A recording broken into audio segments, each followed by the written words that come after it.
had access to one of the most interesting car collections on YouTube, what would you take? Today I'm out for a drive with Damian from the Car Guys. He's not joining me in the passenger seat, he's instead having fun up front in my Ferrari 550. And so I had the pleasure of choosing anything from his collection that I was able to insure to accompany him. In all honesty, it wasn't a process that took all that long, because I knew pretty much straight away I wanted a crack at his Lamborghini Gallardo LP550-2 Balboni. The Gallardo is a car I've always lusted after, but never really had a proper chance to drive.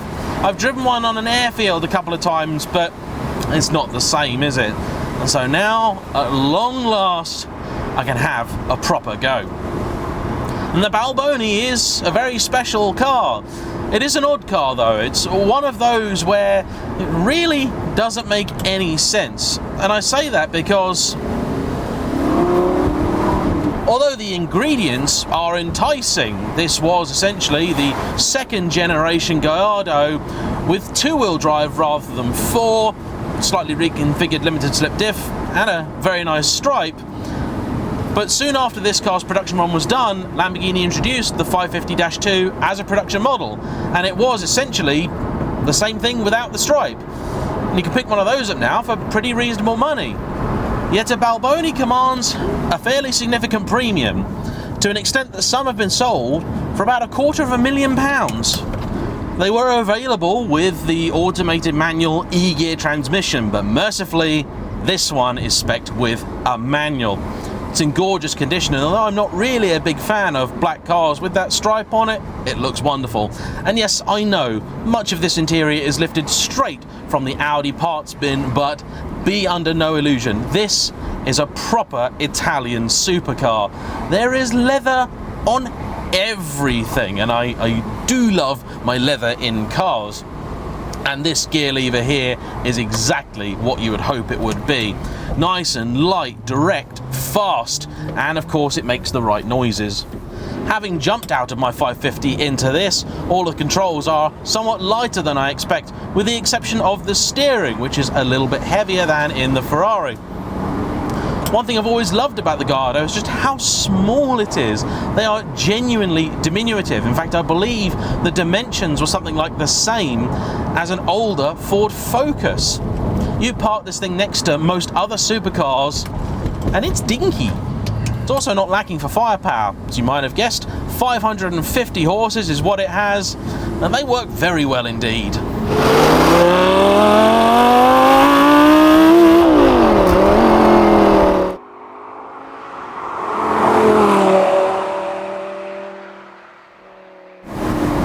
I must say I've always had something of a soft spot for the first generation 5-litre cars, which have a true Lamborghini engine in it. Unfortunately, that power plant had a reputation for being a little bit fragile, and stories of full rebuilds being required aren't uncommon. The Gallardo is a car that I really did want to buy and considered when I eventually got the 550, so today's video is another sort of what if for me. I have to say that I probably did make the right decision, but that doesn't mean I don't still desperately want one of these. It really does feel every inch the proper supercar. What's interesting is that although this car is quite small, from in here, it doesn't really feel it. The setup is actually almost the opposite to the 550 in so many ways. Obviously the engine is behind you rather than in the front, and in the 550 it feels like there's almost nothing in front of you cabin wise, but you've got acres of car. Whereas here I feel like there's about a meter's worth of car before you get to the windscreen, and then the bonnet is, about that big. Not a lot of space in one of these things, and that is something that will put me off, because I do like to drive my cars, I do like to use them, and I do like to take them on decent long continental journeys, and this really isn't ideally suited for that sort of task. Very weird watching your own car, it has to be said, but the 550 is a good looking thing.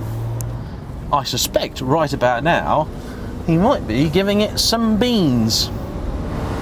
In case you're unaware what beans are, it means to proceed briskly by giving it some welly. Like this. Oh, she will move. That rear end will squirm a little bit. Let's see how she fares in the bends, shall we?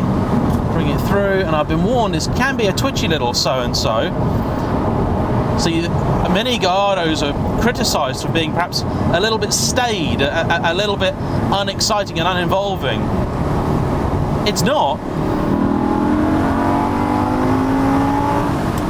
Oh, it's rapid. Really rapid. Let's have some downshifts.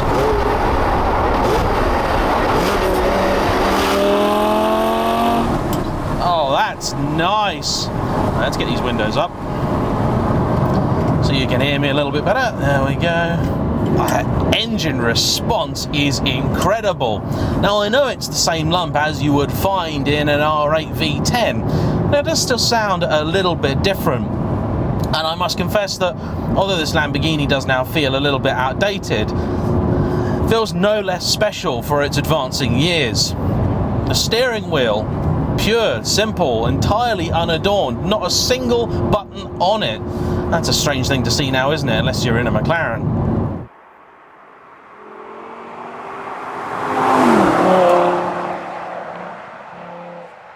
I have to say, actually, the car does talk to you, but not in the way that you expect it to. There isn't really any texture coming through the steering wheel. It's got a nice weighting to it, and the car's direct enough. But the entire chassis kind of flows and moves and follows the road. It's quite unusual. I haven't really driven many other cars that do that, and R8 certainly doesn't, not from memory anyway. There is just something unbelievably special about working one of these open gated metal shifters. They are a delight. And this cream leather all over here, that is 100% authentic Italian Playboy. The funny thing about Lamborghinis is that I've never really lusted after all too many of them. The Gallardo I've always loved. The Diablo is a childhood dream car. Just dream car club. And it's almost the sort of car that I could drive one and hate it, and I'd still forgive it. Especially if it was an SE30 in that nice sort of pink purple that they did. That I would do awful things to own one of those, and I'd be happy just to look at it and never drive it. The Huracan, I don't like the way it looks. I just don't. And for a supercar, if it fails that test, I'm not really interested in the rest of it, to be quite honest. That's what supercars are all about.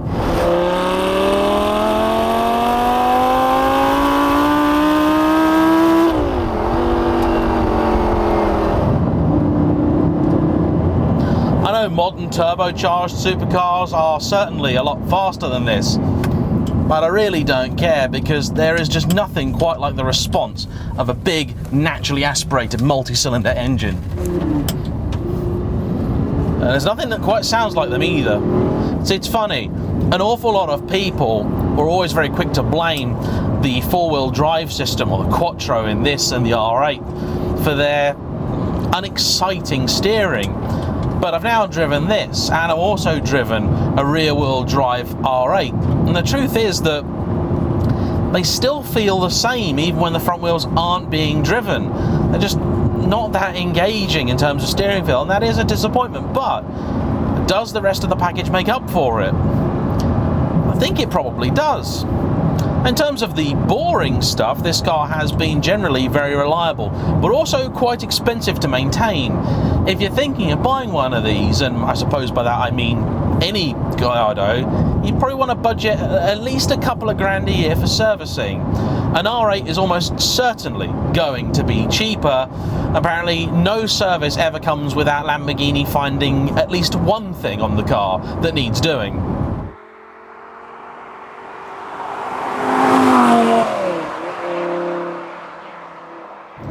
If you haven't seen my little mini-series on Audi engines, please do check out the V10 episode, because I go into a bit more detail as to what makes this such a unique and special engine. When you lift off, it almost tries to sort of drift over to the side. Quite a curious trait to have. And it does like to follow the road. I can see what he means when he said that you could get yourself into trouble with the car. I don't think you'd really do it under power, or at least you shouldn't. I mean, yeah, sure. anything with this amount of power and two-wheel drive is going to have the ability to get you into some trouble, but that's just physics. I can't blame the car for that. If you didn't think that a 500 odd horsepower car and two-wheel drive was a potentially exciting combination, that's your own fault for being silly. Along these smaller, narrow, bouncier roads, the car is a little bit jittery for sure, but never crashy, never harsh. A Ferrari, certainly an older Ferrari, is a little bit better damped. What Ferrari would you compare with this? I suppose perhaps a 458, maybe even a 430. The Gallardo had such a long lifespan. It started off as a rival for the 360 even. Oh, yeah.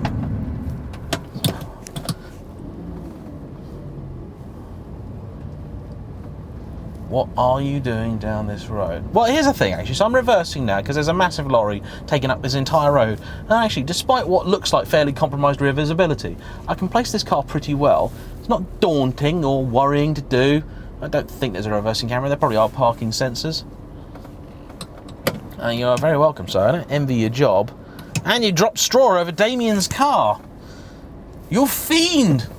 Actually, I have to say, this is completely aside, unrelated to this video.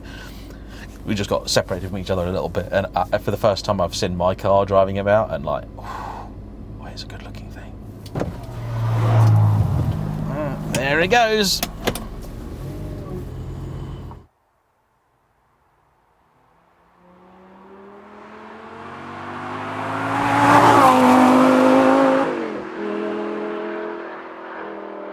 It's not a difficult car to drive.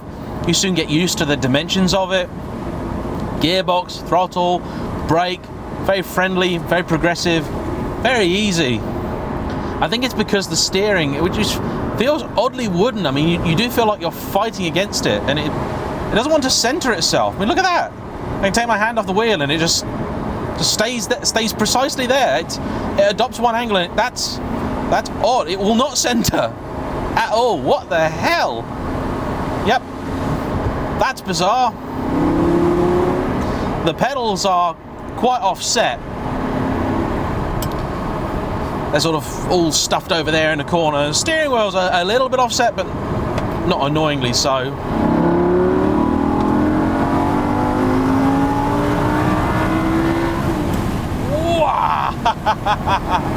Oh, under braking, she squirms about a little bit.